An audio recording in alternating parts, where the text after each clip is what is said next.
Om Namo Narayana. We are starting today Chapter 31, Lord Kapila instructions on the movements of the living entities.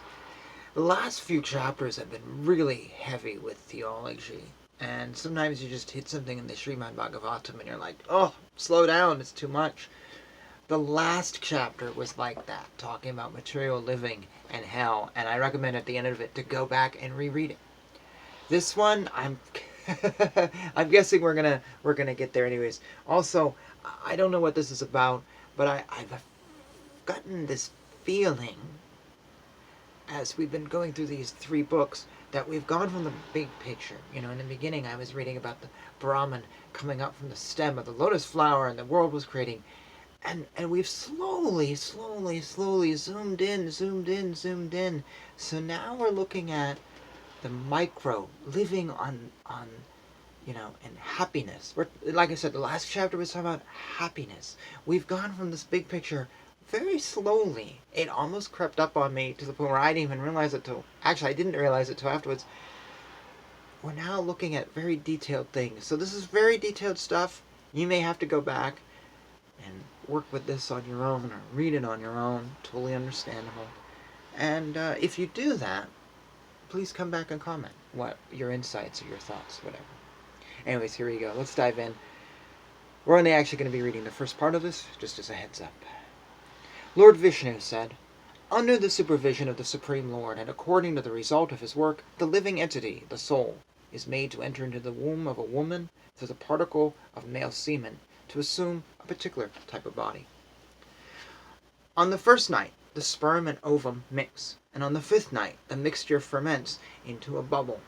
On the 10th night, it develops into a form like a plum, and after that it gradually turns into a lump of flesh or an egg, as the case may be. In the course of a month, a head is formed, and at the end of 2 months, the hands, feet, and other limbs take shape. By the end of 3 months, the nails, fingers, toes, body, hair, bones, and skin appear, as do the organ of generation and other apertures in the body, namely the eyes, nostrils, ears, mouth, and anus. Within 4 months from the date of conception, the 7 essential ingredients of the body, namely chyle, blood, flesh, fat, bone, marrow, and semen, come into existence. At the end of 5 months, hunger and thirst make themselves felt, and at the end of 6 months, the fetus, enclosed by the amnion, begins to move on the right side of the abdomen. Deriving its nutrition from the food and drink taken by the mother, the fetus grows and remains in that abominable residence of stools and urine, which is the breeding place of all kinds of worms. Bitten again all over the body by the hungry worms in the abdomen itself, the child suffers terrible agony because of his tenderness. He thus becomes unconscious moment after moment because of the terrible condition.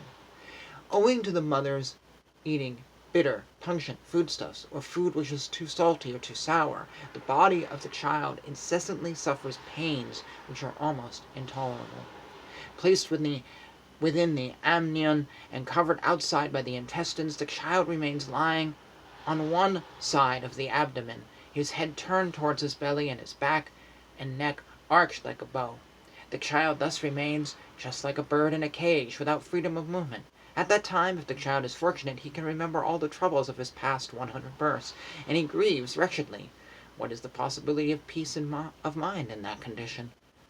Thus endowed with the development of consciousness from the 7th month after his conception, the child is tossed downward by the airs that press the embryo during the weeks preceding delivery. Like the worms born of the same filthy abdominal cavity, he cannot remain in one place. The living entity, in this frightful condition of life, bound by 7 layers of material ingredients, prays with folded hands, appealing to the Lord who has put him in that condition. And here I'm going to stop. I am not a scientist. I have not had any children of my own, and I never will. So I do not have first-hand experience with birthing a child. I have not studied the science of this. You know where I'm going with this. I don't know if what I just read is accurate science or not. I don't know how close it is, if it's a guess or if it's far off. I have no idea. I don't know if what I just read was originally written in the Srimad Bhagavatam and has been changed over time. I don't know if what I just read is less the Srimad Bhagavatam and more the interpretation of the translator, Swami Prabhupada, who had modern science at his disposal. And he had, 5 kids? That being said, it has been said over and over and over again that Hinduism is scientific. Maybe the most scientific religion out there. It talks about science, hardcore science, that you never find in, no other religion that I know of. And you can read other texts. There is an Upanishad that talks about the different parts of the body in vivid detail, with there's X number of this vein and X number of that vein. I don't know the accuracy of this science. It may be completely wrong.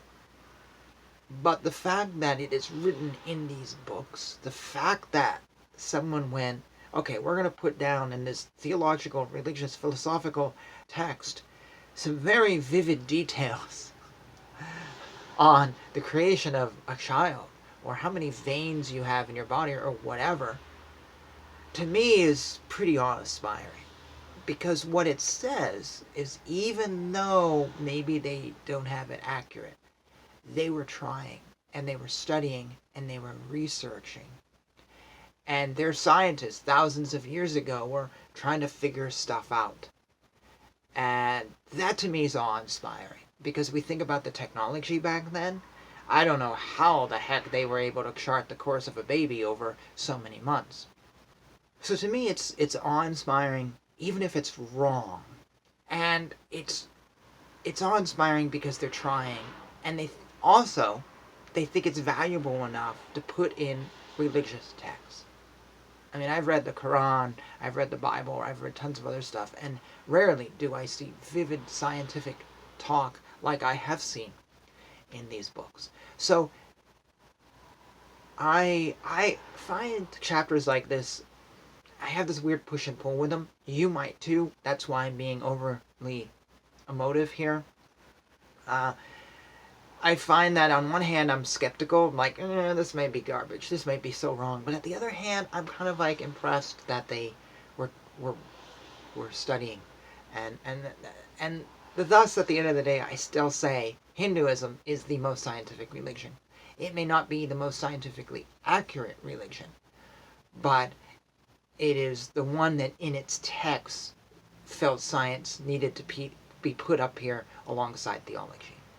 Now, other religions were also scientific. Christianity has a long scientific history, and Islam has a great scientific history, and there was a drive to discover and research and whatever and develop, etc., etc. But the Hindus put it in their texts, and that to me just kind of moves it up just a little bit. Anyways, that's my thoughts. Yeah.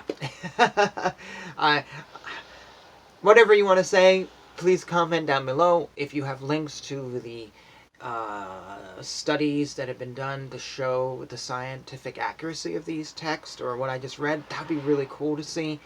And yeah, otherwise, thanks for watching. We'll finish up the chapter next time. Hare Krishna, Krishna Krishna, Hare Hare, Hare Rama, Rama Rama, Hare